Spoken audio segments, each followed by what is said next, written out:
Ah bien, je suis bien content et je pense qu'il y en a plusieurs parmi vous qui vont l'être également parce que grâce à la mise à jour 4.3 pour Luminar 4, on a maintenant accès à certaines fonctionnalités que vous allez beaucoup apprécier. Et c'est ce qu'on examine aujourd'hui. Bonjour, mon nom est Louis Lavoie, je suis l'auteur du blog fairedelabelephoto.com, un blog qui s'applique, tout comme cette chaîne-ci, à partager avec vous des trucs, des conseils, des astuces de même que des découvertes afin que vous puissiez progresser dans votre cheminement photo. Et si vous aimez des vidéos comme celle-ci, n'hésitez donc pas à cliquer sur j'aime et à vous abonner à ma chaîne. Et parlant de ma chaîne, vous allez retrouver dans une playlist qui s'appelle Tutoriel logiciel photo bon nombre de vidéos qui portent évidemment sur la retouche photo, parfois dans Lightroom et souvent dans Luminar. Alors je vous invite à découvrir les autres vidéos que j'ai déjà réalisées au sujet de la retouche photo. Je vais donc survoler les nouveautés dans la version 4.3 et bien entendu, je garde des nouveautés extrêmement intéressantes et que vous réclamiez. Je trouve ça intéressant, la solution que, évidemment, Skylum a pu trouver à des difficultés qu'on avait soulevées et qu'on avait portées à leur attention. Premier élément, dans le module de bibliothèque, on rajoute, c'est timide peut-être, mais à tout le moins, on rajoute ici une fonction pour rechercher des images par nom, date ou extension. Alors, ça a ses limites parce que dans la mesure du... Assez souvent, nos fichiers sont nommés d'une façon assez générique ou ça sort de notre boîtier, surtout avec des numéros ou des trucs du genre. Donc, c'est rare qu'on aille pris la peine, si vous voulez, de renommer nos fichiers, surtout au nombre qu'on a. Mais n'empêche, c'est quelque chose ici qui peut être, à ce moment-là, un peu intéressant pour rechercher probablement tous nos fichiers TIFF ou encore des fichiers qui pourraient avoir une extension un peu plus particulière. Je vous dirais dans un deuxième temps, évidemment, il y a du support qui a été apporté pour de nouveaux boîtiers, des boîtiers qui sont sortis un peu plus récemment sur le marché. Je pourrais mettre dans le descriptif de la vidéo la liste des boîtiers là, qui sont maintenant supportés par Luminar 4, mais j'ai une bonne pensée, en particulier pour les gens du côté de Fuji, avec les derniers modèles de Fuji. Il y en a quelques-uns qui m'ont écrit justement pour décrier un tout petit peu le fait que leur fichier n'était pas supporté par Luminar 4.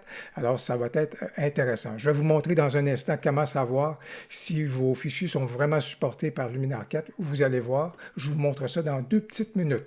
Ici, quelque chose qui est intéressant, c'est qu'on a relocalisé l'outil de recadrage et de rotation, si vous voulez, dans l'onglet Toile, qui est juste là, et qu'on accède en cliquant juste ici sur cette icône-ci. Alors, il se retrouve à proximité donc de objectif et géométrie.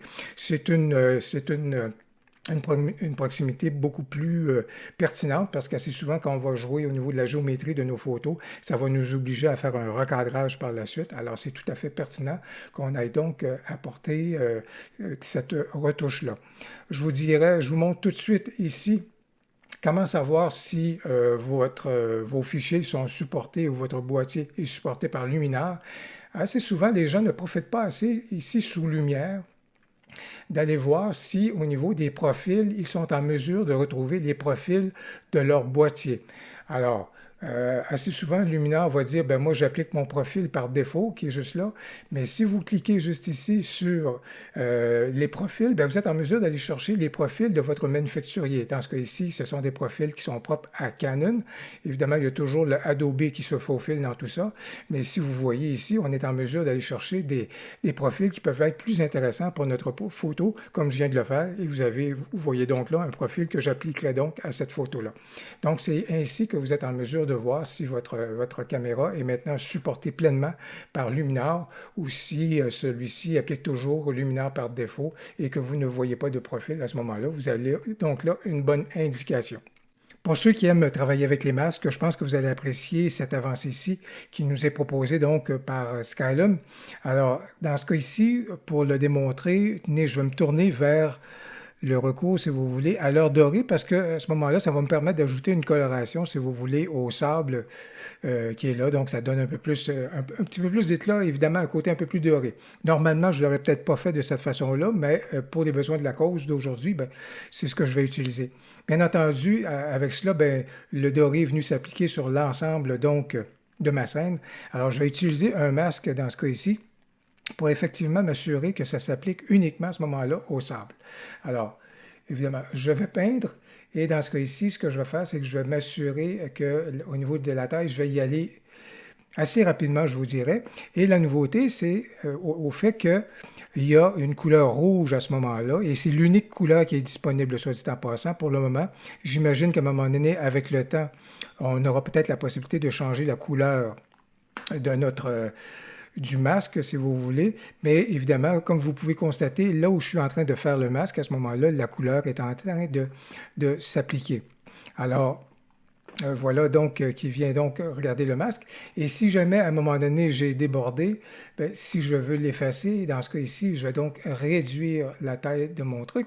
Mais, en commençant donc en voyant cela ici, ben, ça me permet de voir là où est-ce que j'ai débordé, si vous voulez, au niveau de la superficie que je voulais couvrir avec mon masque. Donc, ça me permet, dans ce cas ici, donc, de retravailler comme ça. Vous pouvez donc voir ici que le rouge a disparu, si vous voulez, sur le haut des dunes, juste là. Et donc, je pense que c'est quelque chose qui est intéressant, donc, d'avoir cette couleur rouge-là qui vient s'appliquer lorsqu'on utilise un masque. Et comme je le dis, probablement qu'avec le temps, on aura la possibilité d'avoir d'autres tonalités parce que des fois, sur un fond rouge, rouge sur rouge, on va avoir de la difficulté à manœuvrer avec ça. Autre nouveauté, eh bien, maintenant, il est plus rapide à ce moment-là de pouvoir regarder au niveau des looks, si vous voulez, quel est l'effet sur notre photo. Dans ce cas ici, je vais utiliser quelque chose, je vais donc créer un nouveau calque, un calque de réglage. Alors ça va s'ajouter et ça va me permettre après ça de pouvoir appliquer, si vous voulez, un look sur ma photo.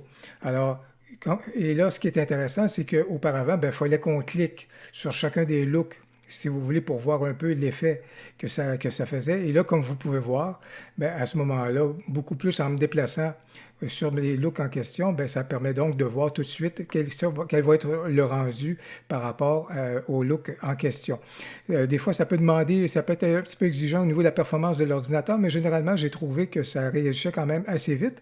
Et ici encore, vous pouvez voir que pour ceux et celles que ça peut intéresser, je me suis créé un look où ça permet d'appliquer, si vous voulez, justement une signature, un filigrane, si vous voulez, un watermark à une photo. Si jamais ça vous intéresse de savoir comment créer ce genre de look-là à ce moment-là, parce que vous trouvez ça intéressant, je vous renvoie justement dans le haut à droite à une vidéo que j'ai déjà créée sur le sujet. Donc, vous pourrez regarder ça. Donc, voici donc une autre avancée du côté de la version 4.3. Juste avant d'arriver à deux nouveautés que vous souhaitiez, que vous vouliez, je vous en montre, je vais juste vous présenter deux petits éléments. Le premier, juste ici, exporter l'image. On vient d'intégrer l'exportation vers 500px, voilà qui est intéressant. Deuxième élément, semble-t-il, c'est pas que la mince affaire, la performance de Luminar 4 serait améliorée grâce à la version 4.3. Donc, moi, je débute, si vous voulez, dans mon utilisation de cette version-ci avec 4.3.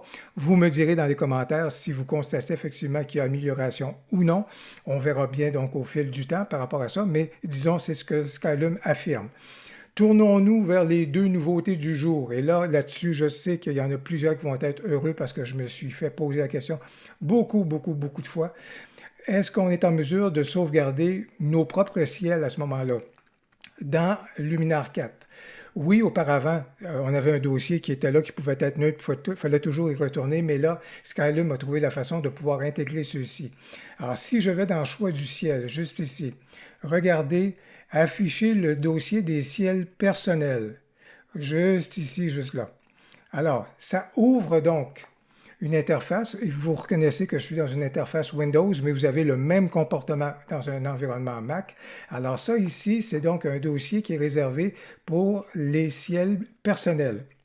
Alors, je vais aller dans mon répertoire de ciel, je vais prendre celui-ci, et remarquez bien, le titre du fichier, c'est Sky 00968. Alors, je copie, je fais juste copier, je retourne dans le dossier qui a été installé donc et déterminé par Skylum pour Luminar. Je vais retourner donc dans Luminar. Je reviens juste ici, choix de ciel. Et si j'attends juste quelques instants parce que ça se fait de façon dynamique, je vais juste revenir juste ici. Je vais refermer ça. Remplacement du ciel, choix du ciel.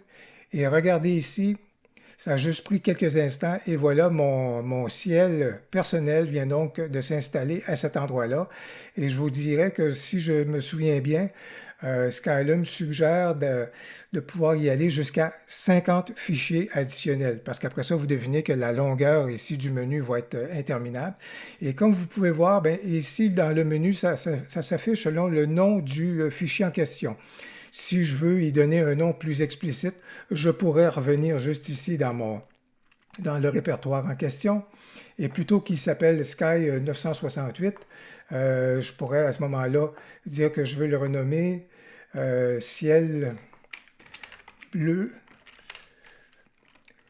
nuage. Admettons que j'enlève ce truc-là ici, j'arrête, je vais revenir et je vais voir effectivement si au niveau de ça, ça a modifié le truc.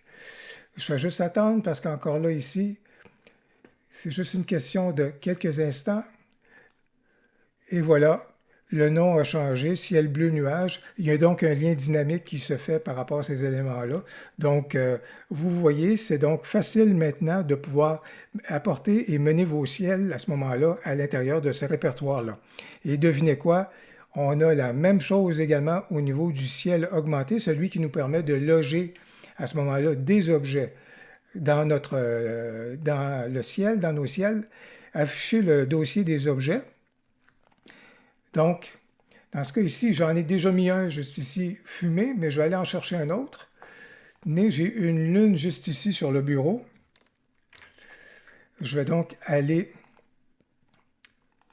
juste ici, retourner. J'ai copié mon objet, afficher le dossier. Je vais donc rajouter dans ce dossier ici le truc.